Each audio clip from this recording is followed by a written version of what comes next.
So ayan mga kadrama-rama, alam ko pong inaabangan nyo po no, yung next na mangyayari po dito sa Abot Kamay na Pangarap.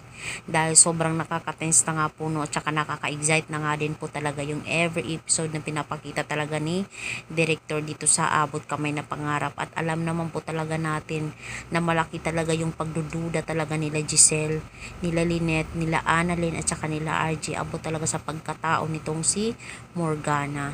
At alam naman po talaga natin na itong si Morgana, siya po ay talagang si Moira.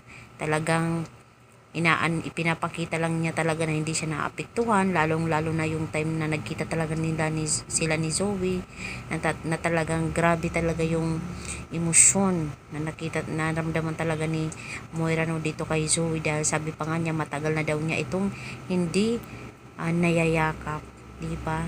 So doon, dahil andun nga po sila Giselle, sila RJ, kailangan niya po talaga magpanggap na hindi niya po anak itong si Zoe, at kailangan niya pong panindigan na siya si Morgana, siya yung kapatid ni Moira, dahil yun din talaga yung gustong mangyari ng lola niya.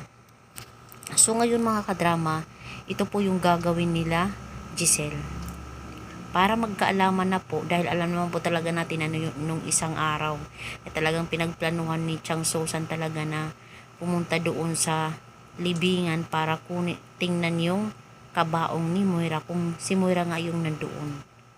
Pero yun ay hindi po yun tutuloy dahil ayaw talaga ni Lynette, then pwede din talaga silang makasuhan doon, di ba? Kaya yung gagawin na lang talaga ni Giselle, dahil alam naman po talaga natin na itong si Giselle, ang lakas din talaga ng kanyang nararamdaman, na hindi talaga itong si Morgana na kapatid ni Moira, kundi siya talaga si Moira. So yung gagawin ni Giselle ay talagang ipapadiin i-test niya itong si Zoe gamit yung buhok niya o yung baso, at saka itong si Moira.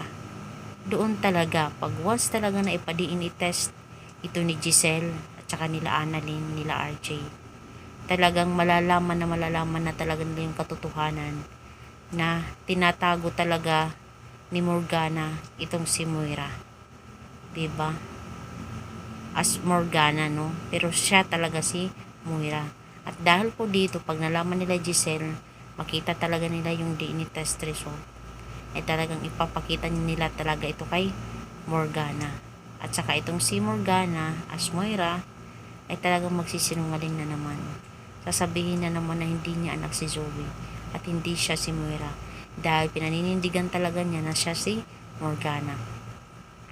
So mga kadrama, abang-abang na lang po tayo nito sa mangyayari dito sa Abot Kamay na Pangarap, dahil ako din na-excite din talaga ako sa mga next na episode na mangyayari po dito sa Abot Kamay na Pangarap. Alam ko yung iba nababagot na sa panonood, pero wag lang tayo mag-alala, dahil darating din tayo sa point na yun na matatapos din talaga yung Abot Kamay na Pangarap, at ma-achieve din talaga natin yung mga dapat pagbayaran ng mga kontrabida. So yun lang po mga kadrama, huwag niyo pong kalimutan na i-like, i-share, at subscribe yung aking channel. Bye!